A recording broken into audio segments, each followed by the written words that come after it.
So it's Tuesday night in a not so sunny South Bucks. Guys, the weather isn't great, it's seriously windy, but Tuesday night is fight night. I'm joining the box here at Gregorio's again. We're going to do 5 tips on kind of how to get the most out of being part of a chain gang, how to dive into a chain gang, just top 5 tips for chain ganging. Coming from someone who's, you know, learning as he goes, but I have learned so much just from joining in. Guys, welcome back to the What Life. Let's roll.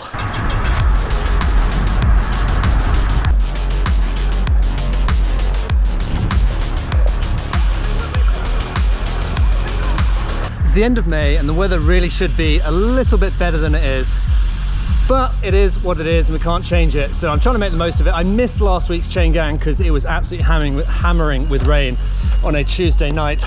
This week I have rolled the dice and it's not meant to rain. I think it's just going to be super windy, which does mean you have to be a lot more careful, especially when riding closely with other people. And that's probably something that we will address a little bit later on. I've really been enjoying the chain gang rides. I learn so much doing them just from the guys who messaged me afterwards, and even the comments on YouTube about how other people do their rides, etc, etc. So it's been really, really informative, which is actually helping me get a better understanding, or just helping me improve when it comes to riding in bigger groups, which I'm hoping, guys, I am desperate to do a race, like a short little crit race. I just need the weather to be a little bit kinder because I don't feel confident turning up on a wet, rainy night to go and do a crit race. I would, you know, at least just some nice, calm weather. That's all I want. So hopefully sometime in June we can get that one ticked off and get stuck into that. But when it comes to chain gangs, I'd put them at the more kind of serious end of the cycling spectrum. You know, they are something that are meant to be fun, and that is literally the first thing. It's meant to be fun, guys. So if you're finding that it's not fun, you're finding that you're anxious, it's not enjoyable, probably the first thing to do is maybe find a group that's a little bit slower, and that's what I'm doing this evening. I'm going to dive in on the middle group so I don't get my ass handed to me by the big boys, but I will try again another evening with the big lads in a couple of weeks. But this one, no, middle group. So that's it. It's meant to be fun, and that's kind of what I want tonight. I want a nice, fun, hard ride. I want to be able to enjoy it, and ultimately that's what cycling should be about, as well as taking this stuff seriously, because ultimately, you know, it's super windy tonight, so I don't imagine I'll be able to grab the camera out on the ride at all, because I don't want to put other people at risk. I do take that into account, as much as people on YouTube might think that I don't. I do. So, you know, number one rule, make it enjoyable. Find a group that's enjoyable. You're gonna have to do that hard thing, guys, of just finding someone in the group, saying hi and having a chat. I'm not a big fan of it. I think we all get a little bit, hello, it's all right. I think we all get a little bit anxious about it. But the one thing with chain gangs is there's usually a system in place, and you want to try and get yourself on the same page as everyone else as quickly as possible, and the easiest way to do that is make a buddy and just ask them. I had to do that the first time, just kind of little check how they like to do it, and I don't know much, guys. I came into the, you know, the first time I turned up to Box Gregorio's, I did not know a huge amount about chain ganging. Hello. Anyway, yeah, that's what I recommend if you are new to it. If you are new to a group, kind of same rules apply, but you'll probably be a bit more confident kind of saying hi to the boys and the girls that are there and just asking them what's the best way to do it. Once again, I'm nice and early because I hate being late. I will see you at the petrol station in a second.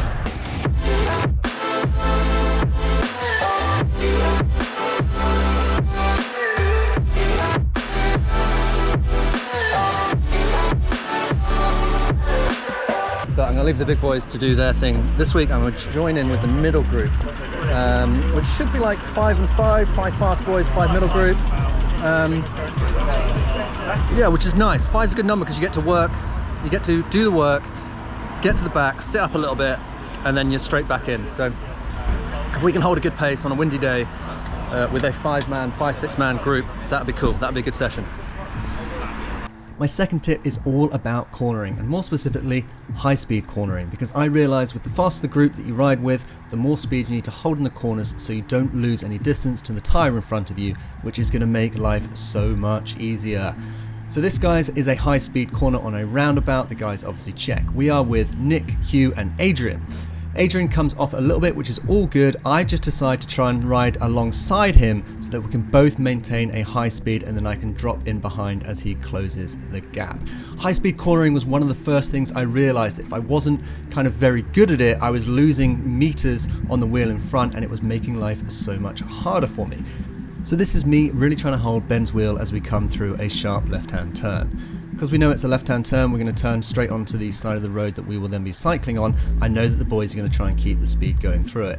Adrian takes the corner. I do my absolute best to make sure that Ben doesn't create any gap between my wheel and his. I try and stay seated as much as possible, as then Ben puts the power on and takes us back up. The whole time, as soon as we are back in the saddle, or he's back in the saddle, we are both ready to go and Adrian can drop in behind. So this is a good example of another high-speed corner where I try and take a slightly different line to Adrian in front of me, because ultimately sometimes it makes you feel a little bit more comfortable knowing that you're not kind of 6 inches behind someone's wheel going through a corner, and if anything goes wrong you're going to end up on their brake. So I kind of come a little bit inside trying to hold my speed. I lose his wheel just a little bit, but ultimately the positioning's not too bad and we can get straight back on and I can close the gap pretty comfortably. This makes a big deal. I found that corner particularly hard when I did it with the fast group because they absolutely blitzed it out of that and I almost lost them. Again, this is a slightly different corner because it's got a couple of junctions in it, and junctions make things a little bit more sketchy, so you have to have a lot of awareness. But coming through with good visibility, you can hear Ben shout clear, I then shout clear, and then I haven't lost his wheel too much and we can go straight back into holding the pace line as Ben takes us back up to speed. Tip number 3 is all about how to get off the front of a pace line. You're doing your pull, you're down the drops, and you've kind of had enough and you're thinking, right, I'm out of here. There are 2 very key things you need to do. The first of which is the shoulder check. And guys, this is so important and I'll come to that in a second. And here we go, Adrian's on the front doing his pull and bing, shoulder check right there. Second thing, elbow flick. Again, not 100% necessary, but he does that perfectly. He moves over to the side and drops back. Why is the shoulder check so important? Here I am going down a 60-mile-an-hour road. I move out just a little bit to do my shoulder check. That's me looking over my shoulder so I don't drift into the gutter when I look over and look back. I moved out a little bit, then check my shoulder to see how it was kind of shaping up and if anything was behind me. This is a 60-mile-an-hour national speed limit road. I don't want to be dropping back as a car is coming past at 50, 60 miles an hour. I saw a car on my shoulder check and then I moved back in. I then kind of move out a little bit for a second shoulder check just to see what the car's going to do. So I'm a little bit out again, shoulder check once again, and then we roll down. I can see the car coming through and he's coming through fast. All I have to do now is wait for the car to pass and then I can drift back out and let the boys pass me. Car comes past nice and quick. I can immediately move out because my time on the front is done and then the boys come through. Obviously this wasn't how I was planning on tonight going, but let me fill you in a second. That was a really good pace line. First thing, I'm going to stop to do this. First thing, my power meter stopped working. So we had a 4-man pace line, which is now a 3-man pace line. I feel really bad because obviously 3-man pace line, that's 1 minute work, 2 minute, not even rest because we were going. So power meter is not connecting. And I was like, okay, so I tried turning my computer on and off mid-ride on a pull. Okay, that's fine, okay? You can live with that power.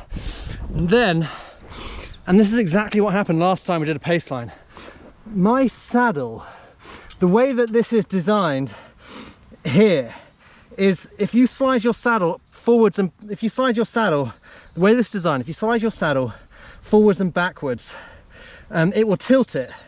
Sorry, let me get this straight. If you move the saddle, not the rail, so the rails stay in the clamps, but you move that clamp forwards and backwards. That's what tilts the saddle.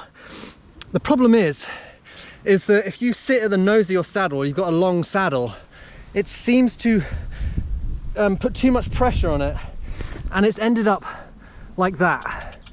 And you know, you might have seen some of my videos.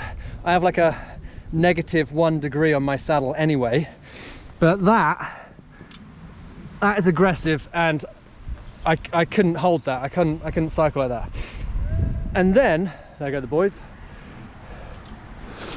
And then to make matters even worse, my rear derailleur has stopped working. So we're cycling along, my power meter stopped, okay, fine, no problem.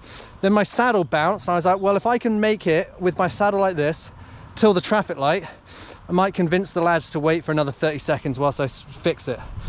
But then my rear derailleur has stopped working. I mean,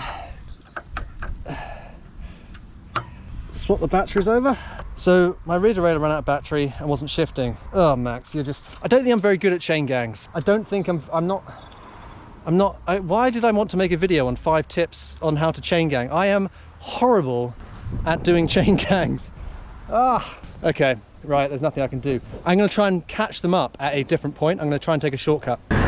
Okay, because I know where they're going and they do a loop, I know how to cut them off and get back on.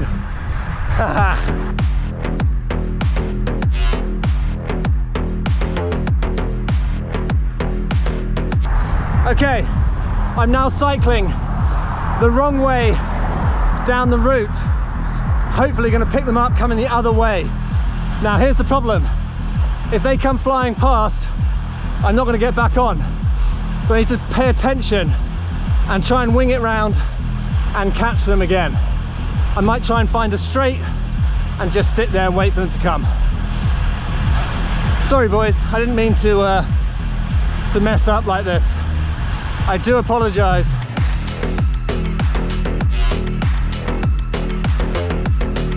I'm kind of hoping the fast group come through first, which they might do by this point, and then the middle group, which would be the 3 riders. And they would have had a hard ride, so you know, there were 6 in the fast group. There's now 3 in the middle group, so I'd be surprised that middle group will catch them up quickly, because there's just more riders, more workload to share. But it should give me a heads up when to swing it round.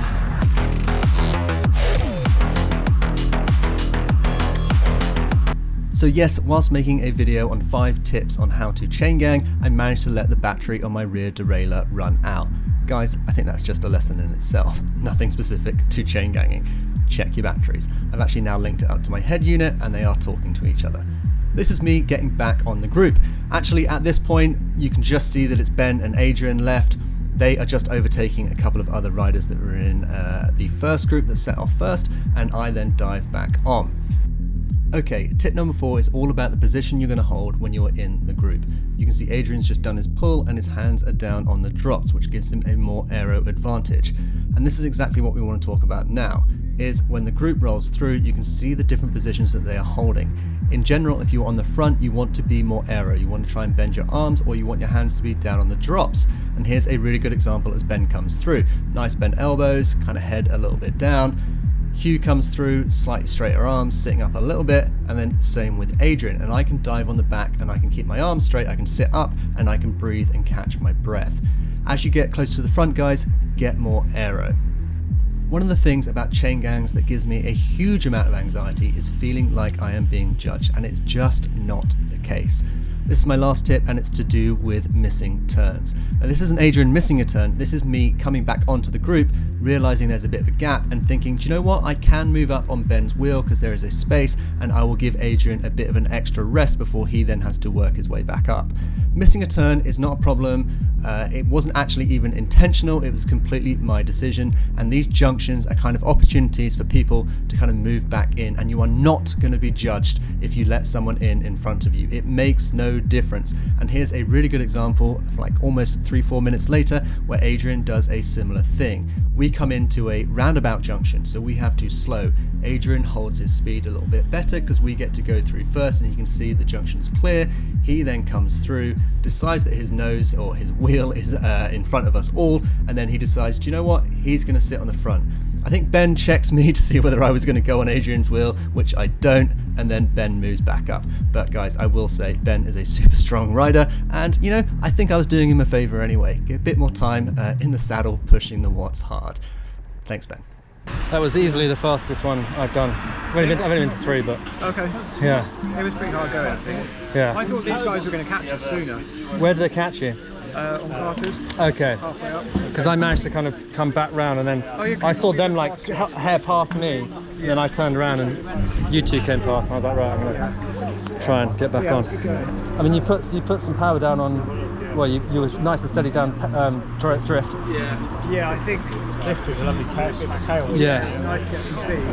Probably doing between 350 and 400. I couldn't see, it's annoying, I mean, it's definitely easier sat behind your wheel, but Yeah. is that what you reckon you're holding, like 350? 350 to 400.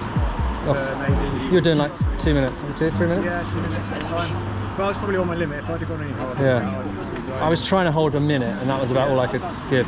It's funny because I started this, God, I'm an idiot. I sideboard here and I was like, right, I was like, hey guys, I'm going to do a video on like 5 tips for chain ganging. Oh yeah. And then I'm like stood on the side of the road being like, so my rear derailleur's not working. Tip number 1. Yeah. Tonight's ride felt very quick, so I'm really happy with that. Some of the guys put in some heroic turns, which I am very thankful for, because I didn't really have the legs for it this evening. I thought I was holding on okay to start with. It is quite hard not seeing your watts. And I know that's like a bit of a privileged thing to say, but you know, riding from feel, I had absolutely no idea kind of how I was performing. I felt that maybe I've just come a bit too reliant on my power meter. Maybe that's something I need to address. Probably not. Well, who knows? Anyway, I found it a little bit harder not knowing what power you're putting down and then being on the front. So riding from feel is probably something that might be worth practicing. Nonetheless, that felt like the quickest ride I'd done in terms of effort levels, because you know, 3-4 riders, shorter rest, kind of slightly less time in the draft, and just having to work hard. But again, guys, so inspired by the people that turn up, and then when they start talking about their FTPs and stuff, it blows my mind. But I enjoyed it again, and the boys keep telling me that I need to come join the fast group, even when they leave with 6 and come back with 4. It doesn't inspire me with a huge amount of confidence, knowing that they're all like ridiculously good cyclists. But it is, as you guys say, you know, the best way to get better is to ride with quicker people. But I'd like to do it on a nice sunny evening, so that when I do get dropped off, I can just sit on the side of the road. That's it from me tonight, guys. Hope you enjoyed it. Please do like, subscribe if you can, if you fancy it. I will see you on another one soon.